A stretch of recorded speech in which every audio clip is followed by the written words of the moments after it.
Welcome to episode 101 or 100, part 2. This time I chat with Tom Halls from British Tennis on filling the stands and filling the courts in England. Welcome to the Sports Geek Podcast, the podcast built for sports digital and sports business professionals. And now, here's your host who wonders what Wilt Chamberlain would have thought of Tinder, Sean Callanan. Thank you very much, DJ Joel. You are listening to the Sports Geek Podcast, available on iTunes, Stitcher, SoundCloud, and my favourite podcasting app, Pocket Casts. My name is Sean Callanan. You can reach me via email, sean@sportsgeekhq.com, via Twitter, @Sean Callanan, and @SportsGeek. You can find me on most platforms under those monikers. Thank you very much for listening. This is episode 101, or if you were listening to episode 100, this is part 2 of episode 100. Going with a double episode, and again, a big thank you for everyone who's listened to any of the previous 100 episodes. Very, very humbled by the amount of support that I'm getting from people who are working in the sports business community, who are attempting to get into the sports business community. That's who I'm building this podcast for people who are working at the coalface, working on digital initiatives, working on technology in the sports business, working on marketing initiatives in the sports business. And they're the people that I talk to every week on the podcast. This week I catch up with a good friend of mine, Tom Halls from British Tennis, to talk about what his role is at British Tennis and looking at the ability to attract participants into the world of tennis, but and also activate events, and also things like the Davis Cup, where Great Britain will take on teams like Australia in tennis events. So we'll talk to Tom about that and also some of his insights from SEAT 2015. So here is my conversation with Tom Halls from British Tennis.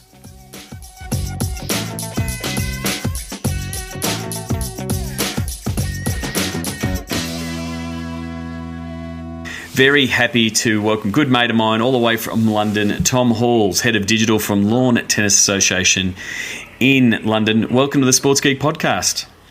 Hi, Sean. Good to be here finally. Yep, exactly. Finally, we did schedule this after SEAT London, and unfortunately, I think it was head colds and babies got in the way for us to record one earlier. How are things in London at the minute? They're good. We're looking forward to our Davis Cup tie against the Aussies in a couple of weeks. We've had our summer season, and winter is well and truly here now. Well, first of all, I guess explain to everyone who doesn't know. What does the Lawn Tennis Association or British Tennis? What does it entail? Sure. So we're the national governing body for tennis in Great Britain. So we look after all of the sanctioned tournaments, everything from lower series stuff where you and your kids might be playing, right up to the elite level stuff where you've got people like Andy Murray, Nick Kyrgios playing in that. And we govern all the tournaments, but our main role is to get more people playing tennis more often. It's that whole kind of grassroots side of the sport. So the only thing that's not under your under the LTA is Wimbledon. Wimbledon is run as its own entity as a Grand Slam. It's a little bit different to Tennis Australia that runs the Australian Open and the grassroots and participation piece that you do. We're the only Grand Slam nation that do not run our own Grand Slam. So the Aussies, Tennis Australia run the Aussie Slam. USTA run the US Slam that started yesterday, and the French Federation also run their Slam. So we are completely unique in that regard. We work very closely with Wimbledon, and my counterpart there, Alex Willis, is brilliant. She goes around all of the Grand Slams and does a superb job for Wimbledon. But they're not directly tied to us in terms of performance metrics or anything like that. But we work very, very closely, obviously we're literally 5 minutes down the road from the All England Club as well. So it makes it for a very different proposition than the other, Grand Slam tennis federations, because you don't have that major tournament. And really, we talk a lot about fan engagement and things like that when we're talking about, Digisport, as it's known over in the UK. Mm-hmm. But for you, it's really it's more players and getting people to participate more so than cheeks on the seats and the fans attending matches, because yours is really that grassroots participation. Yeah, so there are kind of two key metrics in that sense. There is the participation numbers, feet on court, how many people are playing tennis on a weekly basis across the country.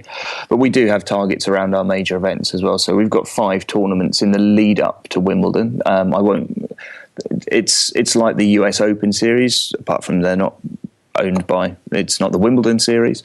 So those tournaments lead up to Wimbledon. So a lot of the players here, so you'll get all of the US guys, Dimitrov, Federer, Nadal, Murray, Kyrgios, all of these guys will probably come and practice here at some point in the couple of weeks leading up to Wimbledon. So there are some great opportunities there for engagement and getting some good content there. But yeah, you're entirely right. Our pure, the pure metric, as it were, it's what we do is getting more people on court. And so one of the things that you oversaw and looked over was the new LTA website earlier in this year. What were some of the things you were looking for in going through that refresh, and what you were trying to do as far as engage players and getting more people to play, but then also making it a bit of a portal for all those events that you're also hosting? Sure, it's a great question, and I think one of the key challenges for a lot of governing bodies, I think what Tennis Australia do superbly, is break down that kind of myth of a governing body being, very statistical, and it's, traditionally a lot of NGB or National Governing Body websites have been very encyclopedic. It's been full of, self-serving content and information. So a big part of it for us was to flip it around and say, well, what do our fans want? What do the players want? What do coaches, the workforce, parents of children playing, what do they want? So it was completely refreshed on that basis. And we looked quite, we've had no qualms about that. We've looked very heavily at Tennis Australia because we see them as class leading with what they've done in terms of design for tennis. And the idea has been to kind of break down that perception of tennis in this country. Tennis in this country is still often incorrectly labelled as kind of an elitist sport, but it's actually very open, very freely available to play. There's tons of courts. It's pretty cheap to get started, actually, if you get a racket and balls and so on. So the website was kind of an entry portal for people trying to get into the sport in this country, or people that wanted to be a little bit inspired, but also those that are already competing and playing. How can we enable them to increase their amount of participation or increase the amount of time they're playing? For us, when I say enabler, that for me is a key kind of pillar for what we do with digital in this organisation. We can't, when we talk gamification and so on, we're talking real life gamification here. It's quite difficult to shift the dial and get people out onto court. Influencing behaviour is quite tricky. So we see the LTA's channels, whether it's the web, whether it's social media, whether it's email, as being able to enable people to do that and remove some of those barriers. So if people can't find a court, we have a court finder tool. If they can't book a court or their time is quite precious, then we've got a court booking functionality as well now. So we're slowly turning that tanker around and kind of saying, well, tennis isn't as difficult to get into as you think, and the website's been a key part of that. It desperately needed an overhaul. So we've been live since about February now, and we've in a constant kind of, to quote the software guys, we're kind of in an agile process in that sense of it reiterating and iterating again on a month-to-month basis. I think what I like about the new site is I have to answer the question because we're on the podcast, but it answers a lot of the questions that I had of you for the LTA, because you go to the site and, the fact it's responsive is what you need. The top tile is find your closest court, and your second tile is, the Davis Cup, we've got a semi-final awaits, and then catch up with all the news. Like, you can see straight away, what you're trying to do with your audience, to say, well, if you're looking for a game, just simply type in your postcode and we'll get you on your way. Yeah, and so for instance, the find your closest court, or the play section in the navigation was an entirely new section of the website when we launched that. We'd never, believe it or not, we'd never even explained the basic rules of tennis, the difference between a forehand, a backhand, etc., the various ways you can play. So that play section and all of the content in that was completely rewritten, as was the entire site, actually rewritten from the ground up with the consumer and the fan in mind. But what we do have as well is a big chunk of what we're doing at the moment is to bring all of that key functionality. So kind of 80% of our traffic are existing tennis players. And the functionality there, obviously, you want to be very careful when you tweak that and move it. So that functionality, finding a competition, finding a course for coaches is not yet in a responsive format. So that's kind of our phase 2, our second sprint, as it were, is to bring that over. I mean, we're about 50-50 split in between mobile, tablet and desktop. But I'd expect it to move kind of probably towards the high 60s, low 70s towards mobile and tablet when we move that last bit of functionality now. So it's been a great project to work on, and it's not been without its challenges. Even speaking to my friends at TA, they've had similar challenges and so on. So there's a lot of best practice sharing. And I think for me, that's also where the sports digital world is brilliant. People are very open about their challenges, and we've been able to pick their brains quite a lot. And so the other part of the role at tennis is taking advantage of the events and that you've got the opportunity in Davis Cup. And for those who are in the US, they should know Davis Cup. It's got a long history. Obviously, got a long history here in Australia. It's the team event for tennis where countries go up against one another. They're your tentpole marketing events for British tennis.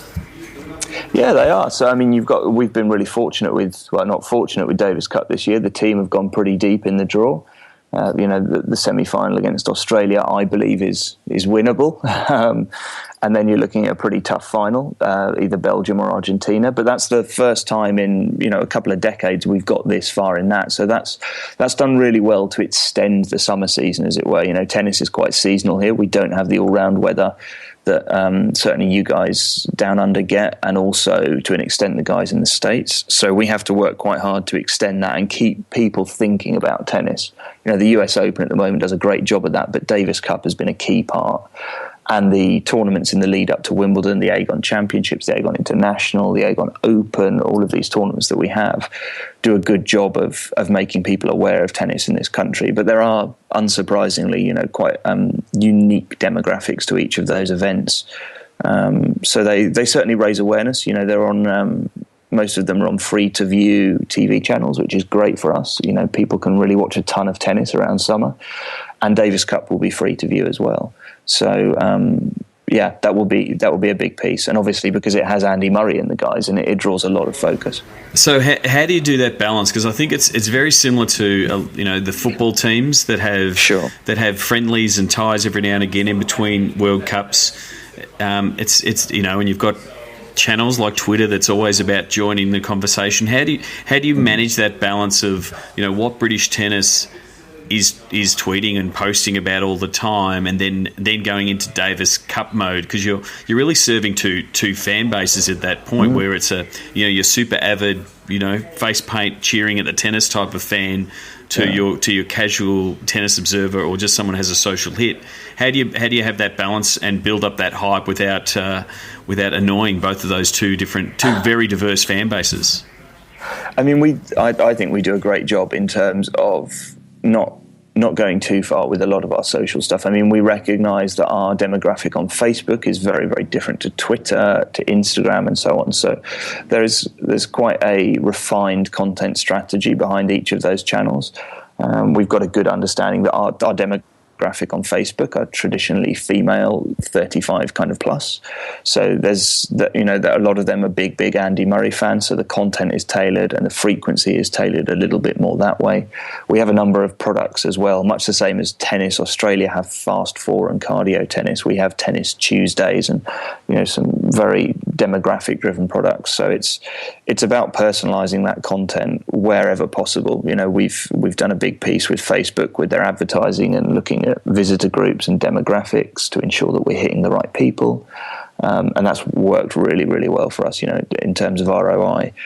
But for us, it's very much around personalizing that content. And then we do ramp it up quite significantly. I mean, probably last year, during an Andy Murray match, we were almost live tweeting the points. And then we kind of looked at it and said, well, if you've got someone like a BBC or an ESPN or a Eurosport, those guys are always going to be front of people's minds with live scoring. So where can we differentiate? Where can we be a bit different? that was kind of our approach since last summer moving forward. So we've looked at the unique content we can get here, whether it's tutorial videos with Andy Murray, whether it's unique interviews, whether it's trying to pick up on popular culture here as well. I think we've done really well to move away from the kind of stuffy perception governing bodies in this country can get at times. We'd like to be a little bit more creative, but it's a slow process, but we're getting there. And do you think a hashtag like Back the Brits is something that's just been it's something that tennis now owns, that you can now roll out every time, whether Andy Murray's playing in a Grand Slam or in Davis Cup, that's sort of your rallying cry to get British tennis fans on board? Yeah, I think it's brilliant. I mean, you look at the International Tennis Federation, the global governing body for tennis, the ITF have even picked it up. So when Davis Cup ties take place, the ITF do a hashtag vote off. So it'll be Back the Brits versus the Aussie one slips my mind at the moment. I'm not quite sure what hashtag they used there. It might be please stop Nick Kyrgios, please stop. Giving his current track record recently. I've had some fascinating conversations with colleagues at TA about Nick. I won't go into the stories now, but there are some good ones. But Back the Brits has really transcended our major events for us, and it's now kind of it's a brilliant tool and campaign for us to use year round, because our players play year round, the high performance ones. So Andy Murray will play sort of 25, 30 tournaments a year. Laura Robson, Heather Watson, Johanna Konta, the girls that are up and coming and doing really, really well at the moment. It allows people to get behind them. The challenges of governing bodies, we don't have a team per se. So by uniting people behind, it's not dissimilar to We the North, I think. You're trying to unite people behind a community, a tennis community, behind the players and so on. And Davis Cup atmosphere is completely different to Wimbledon. And that's what I love about Davis Cup. It's very, very rowdy. You've got the David Putties kind of of the world there. It's very tribal. It's something that's not usual for tennis. Yeah. Definitely. It's not been unheard of to hear sledging in the stands between fans as well at Davis Cup, which again you wouldn't traditionally associate tennis with. So it's a phenomenal atmosphere, and I think it'll be a brilliant one in September, especially with the Aussies as well, because there's a very, very strong Australian contingent over here, certainly within London as well. So I've no doubt the Aussies will sell out their allocation as well, and it'll be a really rowdy tie. It will be very interesting to see how they go. Australia's been in a bit of the wilderness with the Davis Cup recently, but got a bit of talent there. It's just a matter of harnessing talent like Nick Kyrgios and seeing if he can perform on the court as well as he does with the sledging off the court in the recent times. Indeed. One thing I wanted to ask is sort of go into your background and doing a bit of research on this and see that you sort of how did you get into the world of sport, because you have you've got some pretty good names in your Rolodex of previous roles there. It's been a bit of I think, I've always been passionate about sports since I was a kid. I wanted to be a lawyer, and then kind of actually went into the toy industry. So it was about as diverse as it could be. And then ended up at Electronic Arts, the video games company, and worked on a lot of sports franchises there, whether it was FIFA, Madden, it was Tiger Woods Golf at the time then, actually Grand Slam tennis as well. So I always worked on or wanted to retain an interest in sport, and kind of went from Electronic Arts to Coca-Cola to I worked on packaging, digital packaging as well for Electronic Arts, and moved to packaging for Coca-Cola during the Olympics. So looked after their Olympic packaging campaigns with the print agency there. So, and then realized, well, actually, I want to do this sports thing full time. So had got a wealth of content experience alongside managing projects at Coca-Cola. There was a strong element of managing all of their global content pieces. So moved over to Head, who are very well known in the States, probably more so for their tennis stuff, but in Europe it's very big on skiing and snowboarding. They're a big multi-sports brand in that sense. Lots of tradition. and it was kind of working for them across all of their, I think, 9 different divisions with a ton of world-class athletes. You're talking people like Andy Murray, Novak Djokovic, across a plethora of sports. So, and that really gave me a passion. And I think that the reason behind the move from head to the LTA was to actually make a difference in sports. I think it's one thing selling a product, whether that is a tennis racket or a ski or that piece, but actually the goal of getting more people on court is one of the biggest drivers for me here, because it's fundamentally you're a good guy in that sense.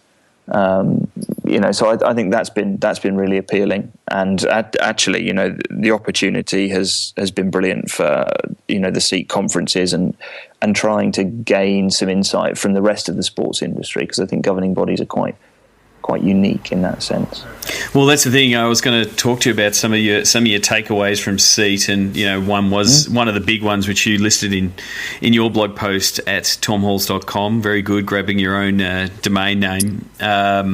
Embedding digital is still a challenge for many organisations. Completely agree. It was a big theme at SEAT. Yeah, and I think we had some brilliant discussions. Some of the panels I was on, and the kind of open session that you hosted with us. And I think we had, was it Melissa from the New York Jets? We had Kevin Kinghorn from the Canucks. Kevin from the Canucks. It was just one of the open let's talk about everything type. Discussions, which they don't get set on the agenda, but that we sort of let the discussion fall where it was. And it was really around, I guess, the integration of digital across the organisation and having the organisation better understand, what digital can offer. Yeah, and we've probably seen that even more so than some organisations in terms of our digital structure here is quite unique. We actually have the web team, we have a CRM team, and we have our customer services team all sit underneath me. So there's a team of about 15 or 16 there. And customer services sitting within digital is relatively unique, is my understanding. But the concept is very much, we're almost an engagement team in that sense, because we can track all the data and the customer touch points and then impact on that with our channels. So we'll make changes to the website, to our email communications, to social posts based on what we're hearing directly from customers. So we've done a good job embedding digital there. But actually, so digital sits within marketing and communications here, but there were some great discussions at SEAT around, do you put a digitally enabled person in every team around the organisation? Do you have a separate digital function? Is digital even a thing anymore in terms of, what Shane Harmon at Westpac was saying, we're developing digital strategies. Well, we're not developing digital strategies. We're developing strategies for a digital world. And I think that point really sort of hit home with me, because I think actually the changing demographic and consumers we're seeing within sports these days expect that kind of level of integration with digital now. They see what the big retailers are doing, the Best Buys, the Walmarts, and they expect that within sports. I think, the fascinating thing looking at the San Francisco 49ers stadium when we went on the tour at SEAT, brilliant tour, was how deeply they'd integrated digital into the customer experience. And I think when an organization recognizes that digital is often the first touch point for a lot of people, then that's kind of where, you get the buy-in and it heads forward. I mean, our CEO is very progressive. Michael Downey came over from Tennis Canada and previously headed up marketing for Maple Leaf Entertainment, so knows the sports industry.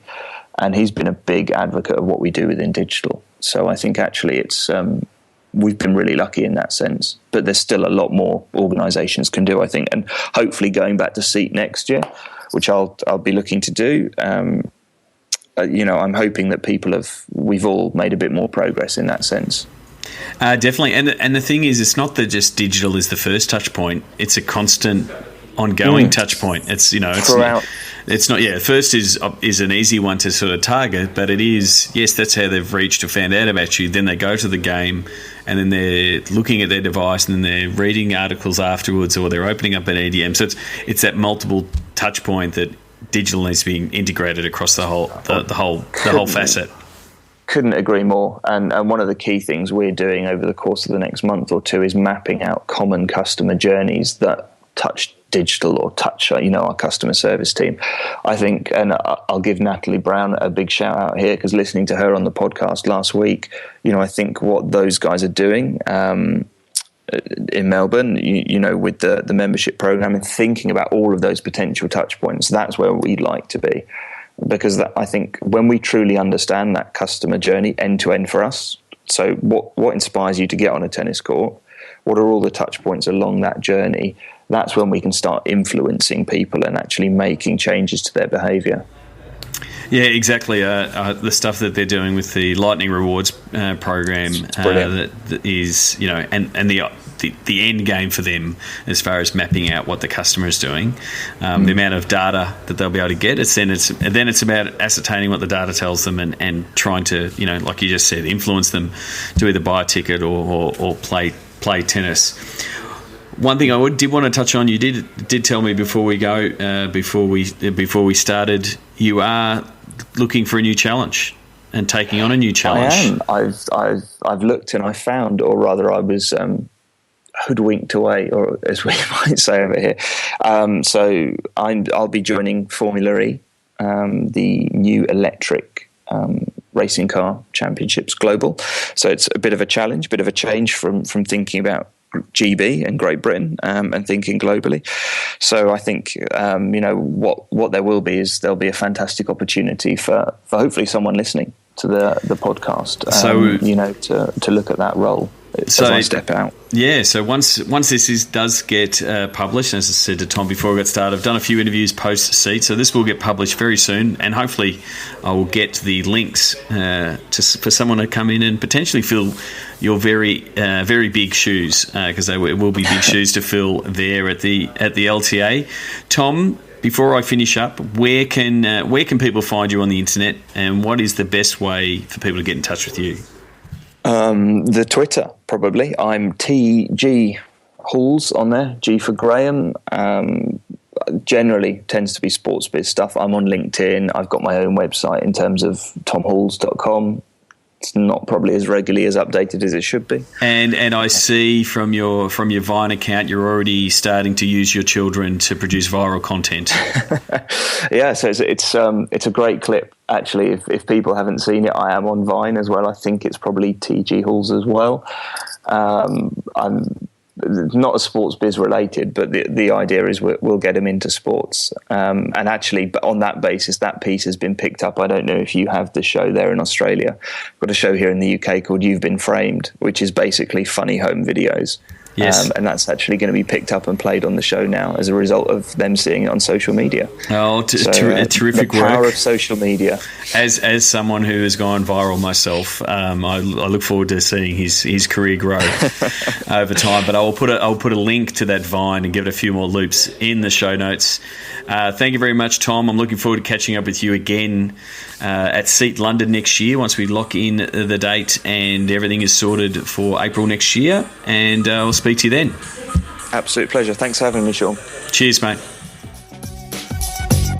Sign up for Sports Geek News at sportsgeekhq.com/sign up now. Thanks again to Tom Halls, or at TG Halls on Twitter. Please send him a tweet. One, if you're listening, tell him that you are listening to the Sports Geek podcast. Additionally, send him a tweet if you want his job. As he said there, he is leaving the LTA and moving on to the world of motorsport. So obviously there will be a position to be filled in the Lawn Tennis Association. Question for the podcast, and it's really one similar to what Tom is going through, going into a new job. And sometimes I see anyway, I'm a big proponent of LinkedIn. I love LinkedIn as a way to network. If you have not connected with me on LinkedIn, please send me an invite. And especially if you do send me an invite, tell me that you listen to the podcast, because I'm very open as far as networking with people who work in the sports business, but I'd really like to connect and understand and know know who is actually listening to the podcast. And my question from this podcast is, are you networking for your next job, even though you have one now and you're not on the lookout? What I've found in my long history using LinkedIn is a lot of people will only start using LinkedIn when they're looking for a job or when they're forced to look for a job, i.e. they've lost their job. And that's actually the worst time, and it also comes across really desperate. The classic LinkedIn update, looking for next opportunity, which says I'm out of work, which is obviously true. But from my point of view, you should be networking like crazy and of a consistent standard on LinkedIn all the time. So if your employer came along and said, why are you connecting on LinkedIn? There should not be any spike in activity because you are now looking for a job. It should be, he's always doing that or she's always doing that because they're looking to build out their professional network. So that's my advice. And I would like to know, what are you doing on that space? Even if it is a passive, accepting connections, connecting with people you're meeting at conferences, connecting with people that are like-minded. What is your strategy? For mine, the story that I tell of my, LinkedIn origin story, coming from an IT world, coming from the world of programming and coders. Obviously, we were early on LinkedIn, and I was running a applications development department in a big energy company that was undergoing some change. There was going to be a large takeover of the whole department, and effectively everyone was going to lose their jobs. And so there was 300 people in this department. I was managing a team of about 45 to 50 people, and it was the worst place to be working at the time. Not knowing when your end date is, not knowing if you had a job 1 month, 2 months, 6 months down the track. And I really used LinkedIn as a way to rally the troops and really try to generate a little bit of positivity in the department. And so pretty much said, look, everybody, let's all connect. Let's all get on LinkedIn. Let's update our LinkedIn profile. Let's make it look professional. It's your online resume, after all.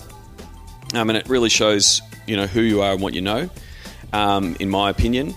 And so in that case, and this was, we're talking 8-9 years ago now, we all connected. So all of my team connected on LinkedIn, the whole department, 300 of us ended up all being connected on LinkedIn. And as time passed and as people moved on to new jobs, my pitch to everyone was, in 3 years' time when we're all in new positions, we'll all be connected and it'll be this little micro influencer network that you can lean on. And even to this day, 9 years on or whatever it is, I'm still getting some people pinging back to me around about jobs and where people are going and where there's potential opportunities. And I'm still referring people in that network. So to me, that's the biggest opportunity that LinkedIn offers from a professional development point of view. So if you're not, I'm getting in a bit of preachy mode here, if you're not connecting with people that you're interacting with, both meeting in real life, maybe potentially meeting and connecting with via other platforms like Twitter and those kind of things, as you get to know them, then connect on LinkedIn. And then you never know down the track how many, where those opportunities might lie. For me, LinkedIn's also very powerful with this podcast. When I'm looking at the share stats of the podcast, because the podcast is built for sports and business and marketing professionals, it gets shared a lot on LinkedIn. Okay, and if you could share this podcast on LinkedIn, I would very much appreciate it.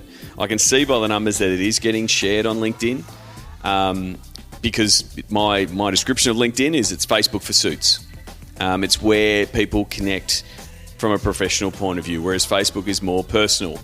Although I am seeing that those lines blur, I'm seeing more professional connections happening in Facebook as privacy and things like that loosen up. But at the moment, if you want a professional relationship with someone, you connect with them on LinkedIn. You don't friend them on Facebook. So it really gives you an opportunity to make those connections, and you never know where those connections might lead. You never know where you might find or hear about that next job. You never know those, what that next opportunity might be. So I'm always constantly surprised, and humbled on how much of my content gets shared on LinkedIn, but also how much of my content that I share. So if you don't get the Sports Geek newsletter, and thank you for those who do, and the people who say how well it is curated, I owe that to everyone who's listening, and everyone who follows me on all the different social channels. Everything that I share on Twitter and LinkedIn, the clicks get aggregated and it gets put into that newsletter. But I do get a lot of people, and I'm really surprised how many people come out and say it when they meet me, that they read a lot of the articles that I share on LinkedIn. So a lot of people are using LinkedIn as a news source as well, for professional development, relevant business articles, those kind of things. You're not going to get animated cat pictures and quirky YouTube clips on LinkedIn. You will get stuff that's more business oriented. So there, my question of that's the longest question of the podcast ever. But my question today is: are you networking for your next job, even though you might have one now? Let us know in the comments. This will be the show notes for this episode. Will be sportsgeekhq.com/101 for episode 101. So yeah, that's it for this episode. The sounds of the game that you hear at the end of the episode are a shout out to Aussie sensation, if you keep reading all the media reports and everything from a Facebook point of view, Jarryd Hayne, who made his debut for the 49ers last week. And over here in Australia, the media has been going absolute bananas over everything Jarryd Hayne. I know Scott Kegley, who was with the 49ers and has recently taken on a role with the Minnesota Vikings, talking to him before he changed roles. He was talking about how the spikes in traffic and the fact that there was a lot of Facebook activity around Jarryd Hayne. So I'm going to have a shout out to Jarryd Hayne here. And the sounds of the game aren't from Levi Stadium, but it was from a game that I attended at the old stadium, Candlestick Park, back in 2012. So that's the sounds of the game this week. It is at a 49ers game, not at Levi Stadium. So please, as the seasons are kicking off, NFL and the like, and anything in Premier League, please pull out your phone, record some audio, and send it to me. I would love to include the sounds of the game from your game on the podcast. Simply send it to Sean@sportsgeekhq.com, and we'll include it in the podcast. James won't have a problem putting it at the end of the podcast. That's it. This has been a double episode of episode 100. This is episode 101. Thank you again to Tom Halls for being my guest on this show. Thank you very much for listening. If you've liked this episode and appreciated the content and the interview from my guest, if you would please leave a review on iTunes, that would be very much appreciated. You can simply go to sportsgeekhq.com/iTunes. That will take you to the iTunes page, or just type in Sports Geek Podcast in iTunes and it will take you to the page to leave a review. And please let me know that you have. I have got tracking and everything on it, so it will tell me. But tell me that it is you. As I've said before, some people's iTunes names are quite obtuse and I can't figure out who it was. Until next episode, thank you very much. My name is Sean Callanan from Sports Geek, and you've been listening to the Sports Geek Podcast. Like the Sports Geek Podcast? Find us on Facebook.com/SportsGeek. Check out which teams work with Sports Geek at SportsGeekHQ.com/clients. Please leave a review on iTunes. Go to SportsGeekHQ.com/iTunes.